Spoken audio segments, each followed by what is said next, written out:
Panuorin natin mga Lordski itong napakagandang laban netong Orlando Magic at Miami Heat dito sa kanilang pagtatapat.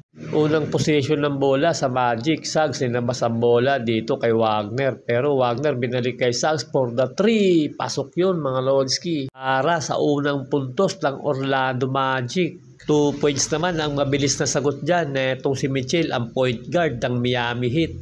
Another 2 points for Miami Heat galing dito sa drive netong si Norman Powell. Sumagot naman itong si Banchero beyond the arc para sa kanyang unang puntos mga Lordski. Pagkatapos ng 3 points na yan ni Banchero, tatlong sunod-sunod na atake naman ang ginawa netong Miami Heat.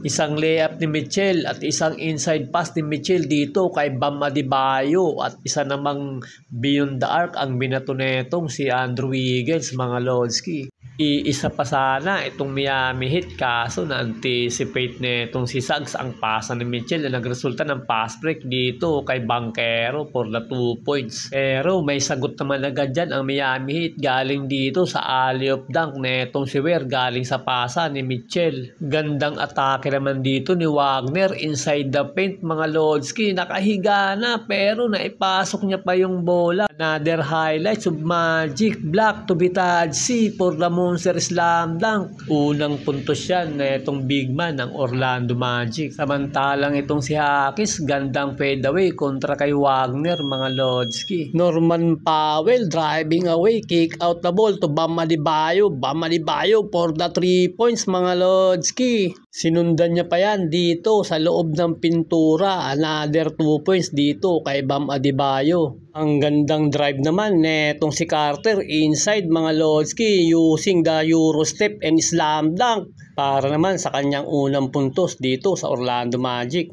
Ang gandang pasabit naman dito netong si Bam Adebayo para sa kanyang N1 basket. Nakakarami na to ng puntos si Bam Adebayo mga Lordski.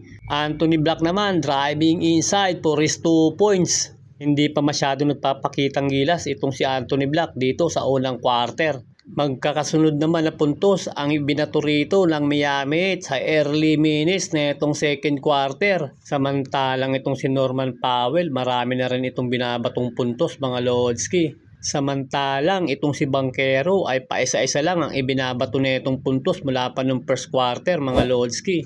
Andrew Wiggins sablay sa kanyang 3 points pero na-anticipate niya yung pasa ni Banchero kaya nakabawi siya ng 2 points sa kanyang sablay mga Lordski. Gandang peke naman dito ni Bitadze, sabay pasok sa loob, easy 2 points yun mga Lordski sa big man netong Orlando Magic. Samantalang itong si Wagner nag-uumpisang lang mag-take over dito sa kanyang kupunan mga Lordski, bumato ng 3 points. Sinagot naman niya ni Hakis ng isang fadeaway shot. Isa to si Jaime Hakis sa bumubuhat dito sa Miami Heat. Ang gandang kick out naman dito ni Banchero papunta rito kay Suggs. Di naman siya pinahiya na ito mga Lordski. Pinasok yun. Talagang mainit ang performance na itong point guard ng Orlando Magic. Bubato na naman ng 3 points itong si Suggs mga Lordski. Katulad na itong si Suggs, mainit din itong si Wagner. Ganda ng Eurostep dito.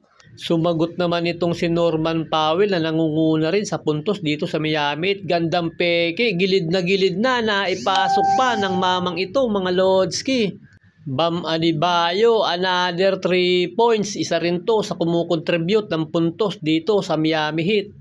Pero Jalen Suggs sumagot na naman ng 3 points. Hindi pa nauubusan tong si Suggs mga Lordski. At pagkatapos niya galing sa loose ball, gandang slam dunk ang ginawa neto.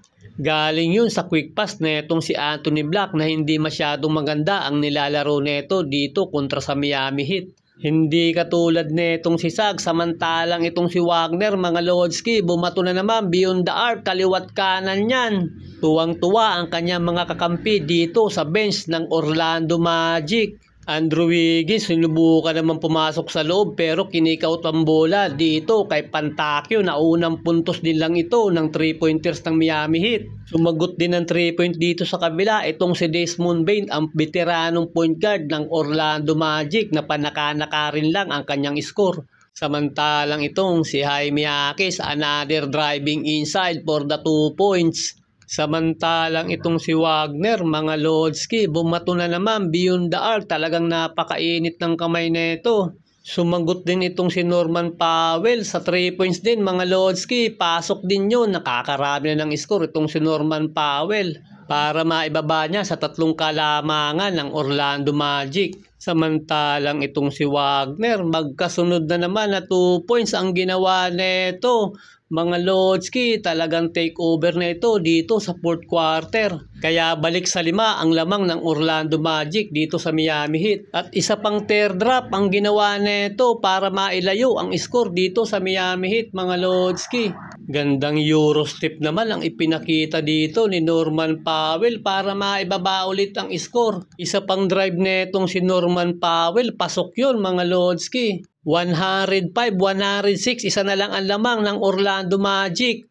3.7 seconds, kanila ang bola, may pagkakataong manalo. Bam Adebayo tinira sa 3 points, kaso kapos, mga Lodi. Panalo ang Orlando Magic, hindi makapaniwala doon si Norman Powell sa ginawang tira ni Bam Adebayo.